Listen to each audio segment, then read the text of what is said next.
Isang mapagpalang araw ng pagkatuto, mga mag-aaral ng ika-4 na baitang.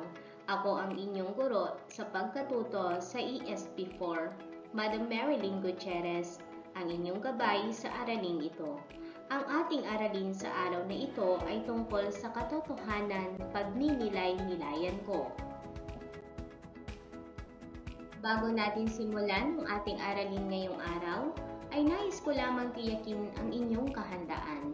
Siguraduhin na may nakahanda kayong papel, panulat at hawak ninyo ang inyong learning activity sheets sa ESP4 at humanda na sa ating talakayan ngayong araw. Handa na ba kayo?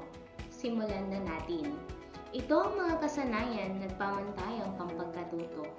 Nakakapagpanilay-nilay ng katotohanan batay sa mga nakalap na impormasyon, balitang napakinggan, patalastas na nabasa o narinig, napanood na programang pangtelebisyon, nababasa sa internet at mga social networking sites.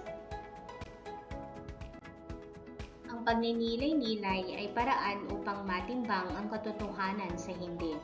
Marami tayong makakalap na impormasyon sa mga patalastas na nababasa, subalit kinakailangan nating magnilay-nilay upang matiyak na totoo ang mga ito. Karamihan sa mga impormasyong ipinababatid mula sa balita, patalastas, programang pantelebisyon, internet o social networking sites ay mapanghikayat at kaakit-akit. Ang mga batang tulad mo ay maaaring madaling mapaniwala ng mga ito. Ang isang paraan ng pagbalanse ng impormasyon kung ito ay totoo o hindi ay ang pagninilay-nilay, sapagkat hindi lahat ng mga balitang nababasa mo ay totoo. Ito ay dapat na may konkretong ebidensya at patunay. Hindi lahat ng impormasyong maaari mong marinig, mapanood o mabasa ay may katotohanan.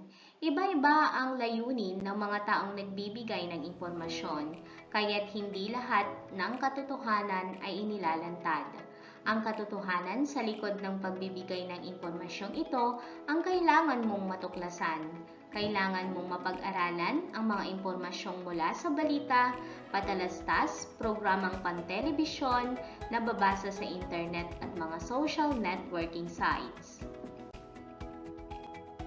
Ang pagkakaroon ng kritikal na pag-iisip ay hindi lamang pagsusuri kung hindi ang mga matamang pagninilay-nilay sa katotohanan ng mga impormasyong ito. Ang pagninilay ay mga pag-iisip ng mabuti kung anong nararapat gawin sa isang bagay o sitwasyon. Tinatawag itong pagmumuni-muni, pagpupuro-puro o pagbubulay-bulay. Marapat na nakapagninilay ng katotohanan batay sa nakakalap na impormasyon upang hindi magsisi sa bandang huli. Ang wastong pagninilay-nilay upang alamin ang katotohanan ay makakatulong sa pagbibigay ng tamang desisyon o hangarin sa anumang gagawin. Dadako na tayo sa unang pagsasanay. Para sa gawain bilang isa, lagyan ng check ang bilang na tumutugon sa pagninilay-nilay ng katotohanan mula sa mga patalastas na nabasa o X naman kung hindi. Number 1. Pinag-aaralan ko muna ng mabuti ang gustong ipaabot na mensahe ng aking napanood.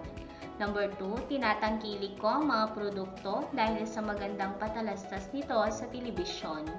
Number 3, binabasa at sinusuri ko ang mga mensahe ng patalastas upang hindi ako maloko. Number 4, pinaniniwalaan ko ang mga patalastas lalo na kung ito ay ipinakikilala ng aking paboritong artista.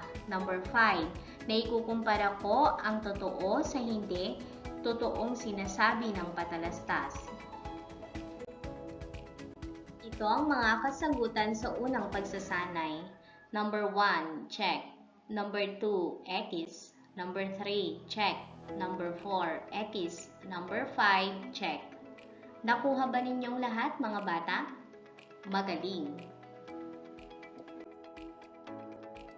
Para lubos pang maunawaan ang ating aralin, ituloy natin ang pagsasanay.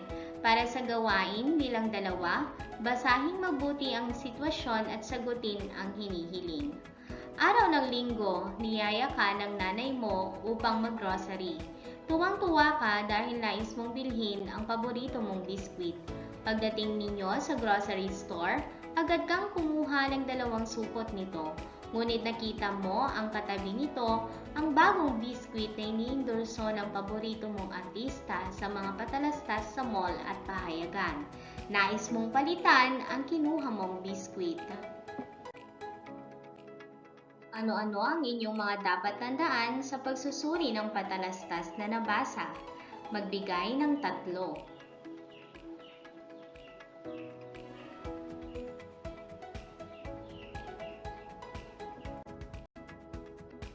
Mga dapat tandaan. Number 1, hindi lahat ng impormasyong maaari mong marinig, mapanood o mabasa ay may katotohanan. Number 2, kailangan mong mapag-aralan ang mga impormasyon mula sa balita, patalastas, programang pantelebisyon, nababasa sa internet at mga social networking sites. Number 3, ang pagkakaroon ng kritikal na pag-iisip ay hindi lamang pagsusuri kung hindi ang matamang pagninilay-nilay sa katotohanan ng mga impormasyong ito. Number 4, marapat na makapagninilay ng katotohanan batay sa nakalap na impormasyon upang hindi magsisi sa bandang huli. Number 5, ang wastong pagninilay-nilay upang alamin ang katotohanan ay makakatulong sa pagbibigay ng tamang desisyon o hangarin sa anumang gagawin. Tapos na ang ating makabuluhang talakayan, naway naunawaan niyo ang ating leksyon. Ipagpatuloy ninyo ang kagandahang asal na natutuhan ninyo sa araw na ito. Hanggang sa muli, ito ang inyong guro sa Edukasyon sa Pagpapakatao 4, Madam Marilyn Gutierrez.